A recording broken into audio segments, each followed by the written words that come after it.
Hello guys, के छ खबर? सबैजना सन्चै आरामै हुनुहुन्छ होला। म पनि आरामै छु। म चाहिँ रोमानियाको मिडसबाट बोल्दैछु। आज चाहिँ म रोमानिया आउनु अघि वर्क परमिट एउटा महत्त्वपूर्ण कुरा हो है। त्यही वर्क परमिट सक्कली छ कि नक्कली छ कि भन्ने विषयमा यो भिडियो बनाउँदैछु।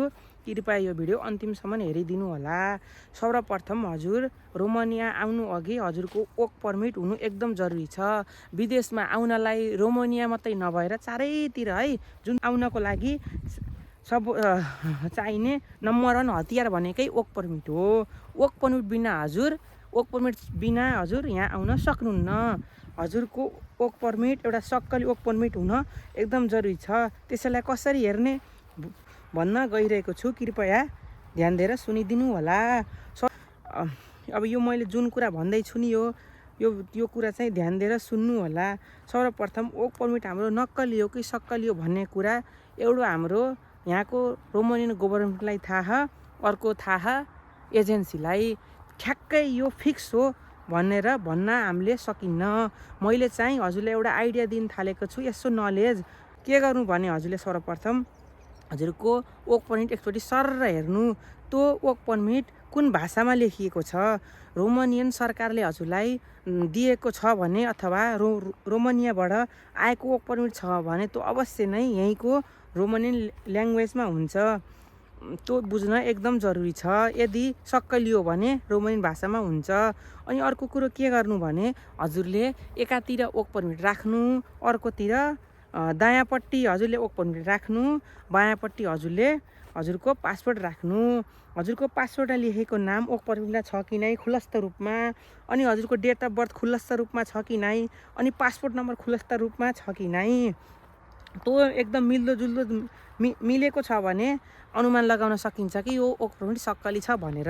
अर्को कुरो के गर्नु भने हजुरले ठ्याक्कै हजुरको वर्क परमिटको दायाँपट्टि सिएनपी नम्बर भनेर ठुलो अक्षरमा लेखिएको हुन्छ, 8 अक्षरको।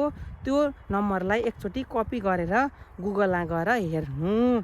त्यसमा त्यो गुगलमा गएर हेर्ने बित्तिकै अथवा हजुरले कपी गरेर गुगलमा पेस्ट गर्ने बित्तिकै त्यहाँ सर्लक्क डिटेल्स आउँछ। हजुरको कम्पनी कस्तो छ, कुन कम्पनी हो, कतिको मान्छे त्यहाँबाट कतिका मान्छे छन्, कतिका कामदार छन्, कम्पनी कतिको प्रफिटमा छ, त्यो कतिको कम्पनी लस्टमा गएको छ भनेर सम्पूर्ण विवरण हामीले थाहा पाउन सकिन्छ। अनि अर्को के गर्नु भने त्यो वर्क परमिटमा अब हजुरले कुन काममा अप्लाई गर्नुभएको हो त्यो वर्क परमिटमा खुलस्त छ कि नै, हजुरले जुन काममा हजुरको अप्लाई गर्नुभएको थियो त्यो अप्लाई गरेकै काम त्यहाँ छ कि नै बुझ्नु। अनि त्यही काम अप्लाई गरेको त्यही सिएनपी नम्बरमा हेर्दा टक्क मिलेछ कि नै, कम्पनी त्यही मिलेको छ कि नै, अनि हजुरको वर्क परमिटमा आएको कम्पनीको लोकेसन र सिएनपी नम्बरबाट हेरिएको लोकेसन मिलेको छ कि नै। यदि यति सबै मिलेको छ भने हजुरले एउटा अनुमान लगाउन सकिन्छ कि यो वर्क परमिट सक्कली रहेछ भनेर। अनि हजुरले त्यति गरिसकेपछि अनुमान हुन्छ एउटा सक्कली छ कि नक्कली छ भनेर। यस्तै त्यसमा जान्न खोज्नुहुन्छ त्यति बुझ्न सक्नुहुन्छ। त्यसलाई हजुरले बुझ्नको लागि साथीभाइहरू हामीले अल्छी गर्नु भएन। हजुर आउने हो, हजुरले नै चासो लिनुपर्छ। हजुरले चासो लिएर ध्यान दिएर मनमा लिएर एजेन्टको कुरामा मात्रै भर नपरी आफैले नै त्यसलाई ट्रान्सलेट गरेर हुन्छ कि के गरेर हुन्छ त्यो आएको भाषालाई, अनि त्यो भाषामा हुन्छ इङ्ग्लिसमा हुन्छ कि इङ्ग्लिसमा भयो हजुरले इङ्ग्लिस नबुझे नि त्यसलाई ट्रान्सलेट गरेर हेर्न सक्नुहुन्छ। अनि अर्को कुरा के हुन्छ भने हामी रोमानियामा आउँदैछौँ भने हाम्रो वर्क परमिट चाहिँ रोमानियन भाषामा लेखिएको हुन्छ। त्यो पनि हजुरले बुझ्न एकदम जरुरी छ। अनि हजुर सर्वप्रथम के गर्नु भने मैले भनिसकेँ, यस्ता गुगलमा जानु, सिएनपी नम्बर गर्नु। यदि हजुरको सिएनपी नम्बर त्यहाँ सर्च गर्दा केही पनि आएन भने बुझ्नुहोस् कि यो वर्क परमिट नक्कली हुन सक्छ। मैले बुझेको साथीभाइहरू यति नै हो। मैले जाने अनुसार बुझे अनुसार भने। अनि अझै यो कुरो के गर्नु भने हजुरको वर्क परमिट आइसकेपछि हजुर एजेन्टले हजुरलाई सुरुमा पैसा माग्छ है। पैसा 1 लाख देऊ, 2 लाख, 3 लाख देऊ भन्छ, हजुरले दिन भएन।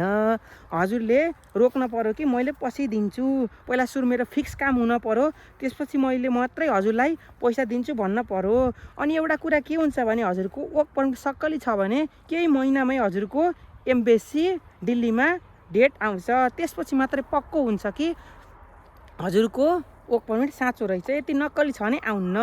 त्यो बुझ्न एकदम जरुरी छ साथीभाइहरू।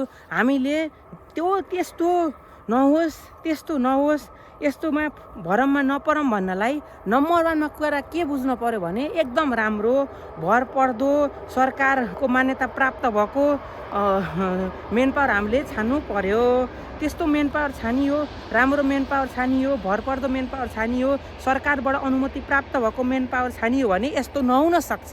किनकि ऊ पक्को छ नि त। हजुरलाई यस्तो अप्लाई गऱ्यौँ भने हामीलाई यस्ता ठगी हुन सक्छन्। यस्ता ठगीहरूबाट बच्न हजुर आफै सचेत हुनु भन्दै यो मेरो सानो मिठो भिडियोबाट म बिदा हुन्छु। बाई बाई साथीहरू।